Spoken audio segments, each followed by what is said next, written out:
I'm Vivian.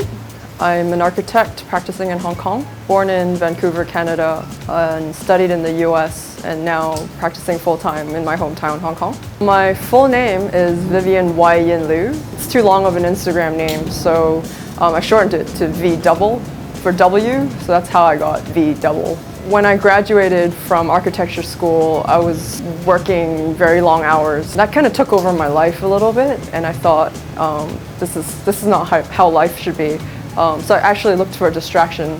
So one time I was traveling to South Korea and decided to share my photos on Instagram. And then I realized it was a community-based app where people can actually share their experiences and be inspired by each other. And therefore, that got me into photography. I'm an architect, so I'm trained to see composition very architecturally. So naturally, I'm drawn to buildings and photographing buildings, but I'm diversifying a little bit, and maybe I'll talk about portraits. So what I like about shooting portraits is that it's very different from shooting objects or buildings. And there's a lot more direction going on because you almost need a connection to that person for them to telepathically know what you want. And I think the potentials of getting a person or getting them to be in a certain setting or having them pose a certain way is a lot more challenging than just showing up on a site and photographing a building. I want my followers to take away inspiration from my work. It sounds a little cheesy, but those who inspired me through Instagram have actually gotten me out to places and explore Hong Kong in ways that I wouldn't have otherwise. So I shoot with a Nikon D810.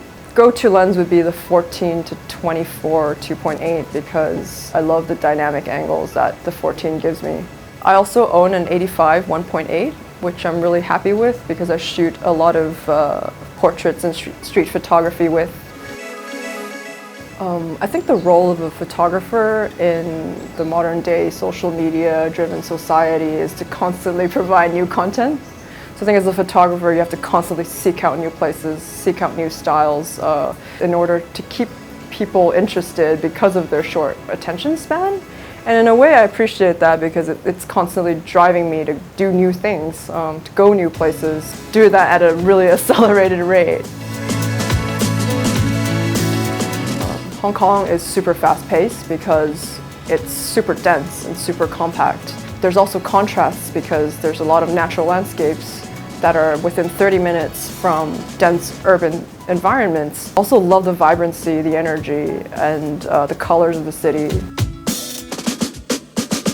When people look at my photos and see like those really dense apartment towers, they think, oh, what a terrible place to live. But I think what my photos also try to show is a more humane side of Hong Kong, and people do live in harmony and people do coexist happily, and even in a super dense urban environment like this one. For the only location that I would suggest for someone going to Hong Kong would be the Star Ferry, because for me it's 5 minutes of serenity and it's 5 minutes of ever-changing skyline. Basically a concentration of what is good about Hong Kong. I do have one favorite photo recently, and it's a portrait. It's a photo of a model that I took in the Mandarin Oriental in Landmark. It had the right combinations of what made a good photo. Basically, the stars aligned. We got the hotel room, we got the models. The light was perfect, and she was in the right place at the right time, and she looked at me in the right way, and I took the photo, and it turned out beautifully. What are the tips and advice that I would give myself if I start photography all over again? I would say to diversify my style a little bit quicker, because people tend to pigeonhole you into a particular genre or style. Although this is what gets you out there, it's also limiting your actual sense of creativity. I would like to maybe shoot portraits more, to not be categorized into a building photographer or an architect photographer. So what's next? Actually left my office architecture job to hopefully start my own business in architecture, to be combined with a range of design services like interiors, graphics, and maybe even photography. So I'm pretty excited about that right now.